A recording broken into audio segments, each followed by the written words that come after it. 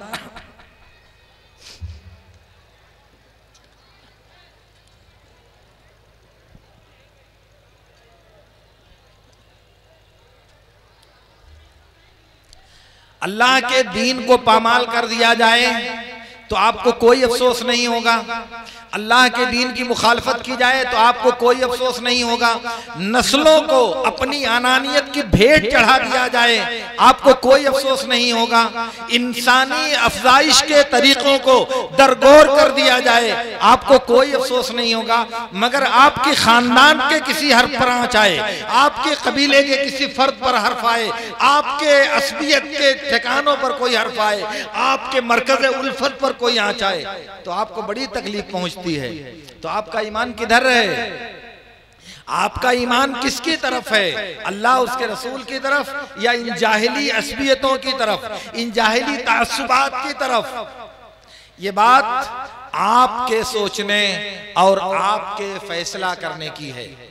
मेरे कहने और मेरे बताने से कुछ नहीं होगा जब तक आपका ज़मीर आपको मलामत नहीं करेगा, जब तक आपका नफ्स आपको मलामत नहीं करेगा, तब तक आपको कुछ भी हासिल नहीं होने वाला है। आप करोड़ मर्तबा दम भरो, आप लाख मर्तबा दम भरो, ईमान का, कलिमे का, ला इलाहा इल्लल्लाह जब भी चाहो करो, लेकिन अगर हकीकत में ला इलाहा इल्लल्लाह के तकादे को आप पूरा नहीं करते और अपनी असबियतों को, अपनी उल्फतों को, अपनी मोहब्बतों को अल्लाह की शरीयत के ताबे नहीं बनाते, तो फिर आपको अपने ईमान की खैर मनानी चाहिए। आपको अपने ईमान का असरे नौ जायजा लेना चाहिए। क्यों? इसलिए कि सबसे बड़ा अल्लाह है।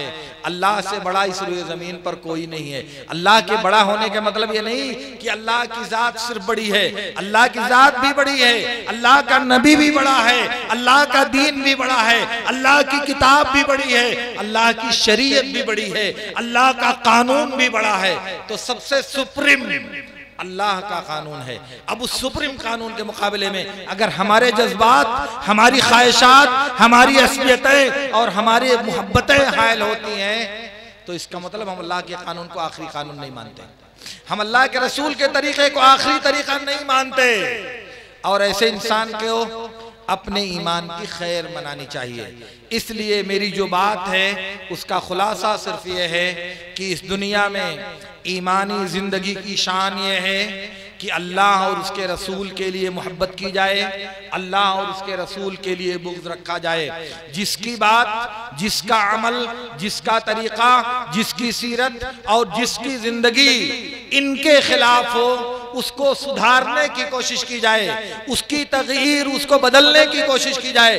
उनकी वजह से अल्लाह के दीन को रगड़ने और अल्लाह के दीन को पामाल करने से अपने आप को बचाना चाहिए। गलत तरीके से गलत चीज का साथ देना, गलत तरीके से गलत बात की हमनमाई करना, गलत तरीके से गलत बात के लिए दम भरना और उसके लिए अपनी ताकत और कुव्वत का इस्तेमाल करना और उसके लिए इस दुनिया में इंसानों को चैलेंज देते हुए फिरना, ये सब के सब गैर दीनी, गैर इस्लामी और गैर ईमानी तरीका है। इसलिए इनसे तौबा करना चाहिए। मुझे मालूम है दुनिया में आप बहुत ताकतवर हो, दुनिया में आपके पास बहुत इख्तिदार और फिरौनियत है, मगर कितने दिनों तक मेरे दोस्तों, कितने दिनों तक, कितने सालों तक, कब तक जमीन पर जब्बार बनकर फिरते रहोगे? कब तक दुनिया वालों से अपनी फिरौनियत का कलमा पढ़वाते रहोगे? कब तक? 10 साल, 20 साल, 50 साल, 100 साल, उसके बाद ये नाक कहां जाएगी? ये सर कहां जाएगा? ये खानदान कहां जाएगा? ये असबियत कहां जाएगी? सब मिट्टी में मिल जाएगी, सब धरा का धरा रह जाएगा। इसलिए मेरे दोस्तों, आओ अल्लाह की तरफ और समझ लो दुनिया में जो उल्फत और मोहब्बत है वो अल्लाह के दीन के ताबे होनी चाहिए। अल्लाह का दीन पहले, दुनिया के ताल्लुकात बाद में। अल्लाह का दीन पहले, खानदानी ताल्लुकात बाद में। अल्लाह का दीन पहले, आपस की दोस्तियां उसके बाद, आपस की दुश्मनियां उसके बाद, सबको उसके ताबे होना चाहिए। इसलिए अल्लाह रब्बुल आलमीन से मेरी दुआ है कि अल्लाह रब्बुल आलमीन हमें इन बातों को समझने और इन पर अमल करने की तौफीक अता फरमाए। वाखिर दावाना अनिल हम्दुलिल्लाहि रब्बिल आलमीन। अक़ूलु लकुम मा तस्मऊन व अस्तग़फिरुल्लाह ली व लकुम।